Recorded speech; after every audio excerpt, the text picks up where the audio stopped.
Can you hear me? They can hear you. All right. Guys, welcome to Mixed Nuts. Hello. It's Vinnie and Luie. Yep. And we are back to kind of just have a drunken rant. We've been drinking all night. A little bit. Mexican moonshine? For the past couple hours at least. Yes, sir. So we have some stuff on our mind we'd like to talk about.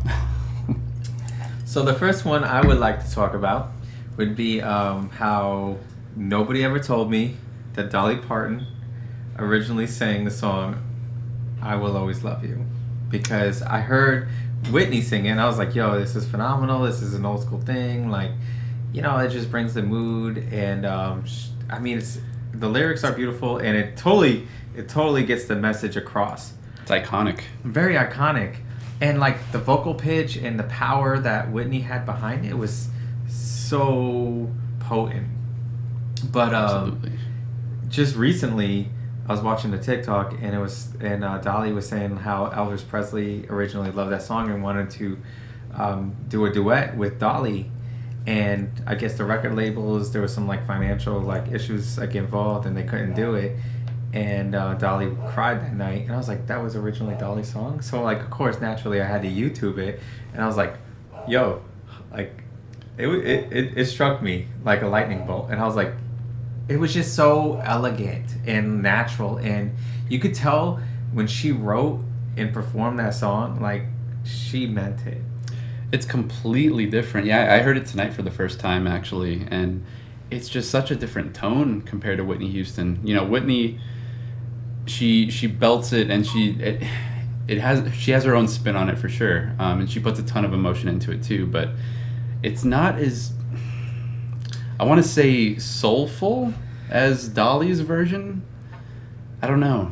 It's the It's the difference. Like, one is like when Dolly sings it, like, there's just some things that some people can own. Like, if they can, For sure. you know, like when some people can cover a song, you can be like, that person covered that song from the artist that naturally, you know, sang it and performed it.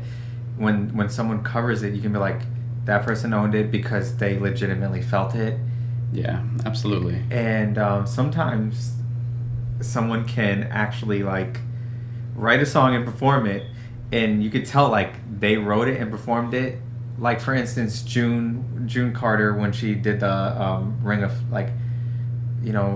of Fire, like, oh it burns, like, I don't know. Yeah. I'm just saying, like, you know, there's some songs that you just can't top. Absolutely. And this is one of them. Dolly did it, and I love it, and I'm just like, I really want you guys to hear it.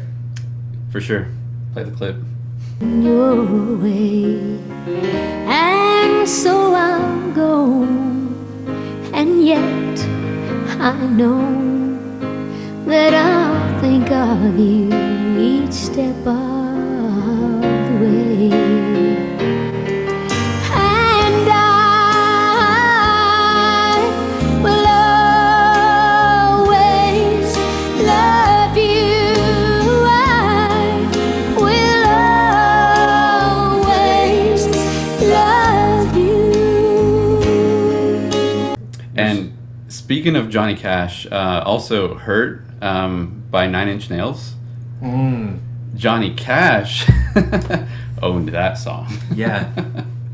Like, holy shit. I mean, again, they did a great job, but some artists just know how to, I don't know if they just read the lyrics and they're like, I can do this better, or if they just have a vision. It's probably a vision, because, you know, they're artists.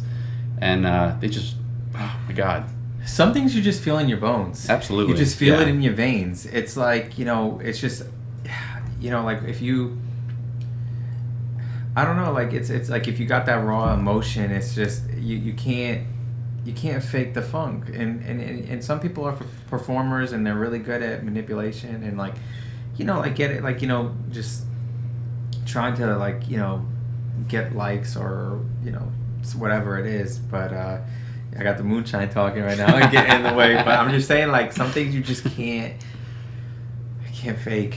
And when you see a real emotion, Just real the rawness, raw. Yeah. it's just like, you're like, I never felt that, but I feel it. Or, like, if you did feel it, you're like, I get it. And that's what I love about art. Mm-hmm. That's what I love about poetry. That's what I love about music. That's what I love about, like, that's why I think art is so subjective. You're like whatever you're going through, I'm not going through it, but like we're feeling the same emotion. Absolutely. Yeah, it's like an arrow through the heart. Just, Yeah, absolutely. it just hits you. Yeah, I love it, man. I thought that performance. I'm not a country fan, like necessarily. There's some songs that I love.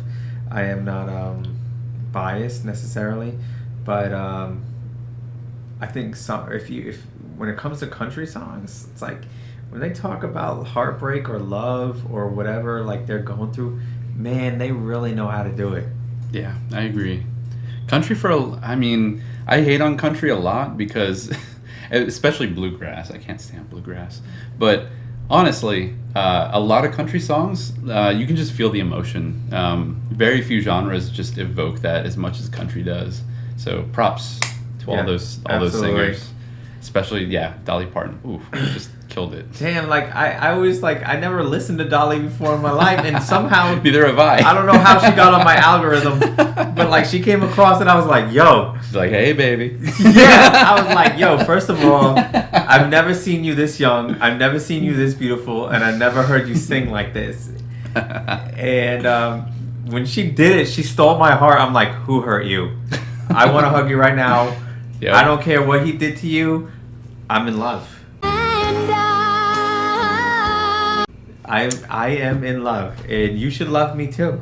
Yeah, and that's another thing with some songs. You can tell that they were just written from an experience, especially back in the day. Yeah, they absolutely. don't make music like that anymore. They don't. It's so rare to come across. Yeah, now it's just some guy that's just like, I hear that I don't know how true this is. Again, I'm drunk as fuck.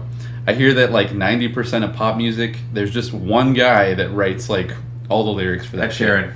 It's Ed Sheeran. It's Ed. It probably is Ed. It's Ed. Good old Eddie. Everyone hits him up. Hey Ed, I need another one, man. Yeah, I'm going through this right now, bro. I need it. Give it to me, Ed.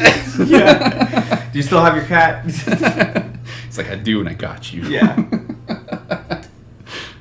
It's really not Ed writing the song. It's his cat. It is. It's his cat. Ed gets off the phone. He's like, Harold. You heard all that, right? Yeah. Can you write this for me? You got this, right? Actually, it would be in a British accent. I'm not even going to attempt to do that right now.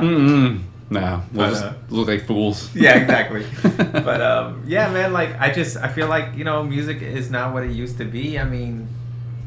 No. It's sad. I feel like the 90s were the last, real genre.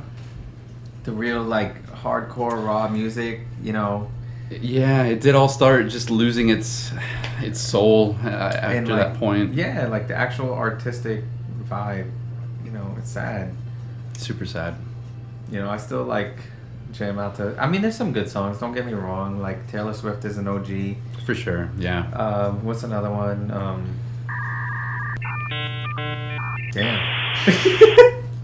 The alcohol, guys, man. help us out. Put it in the comments. Yeah, please. I mean, we're drunk right now, so honestly, I'm getting into retro rave.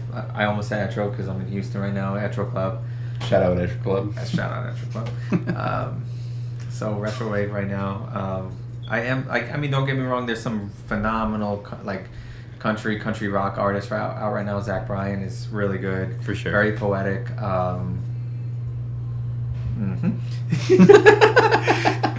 Just a little adjustment. Yeah. So that's my take on things right now. We're definitely gonna have a part 2 to this.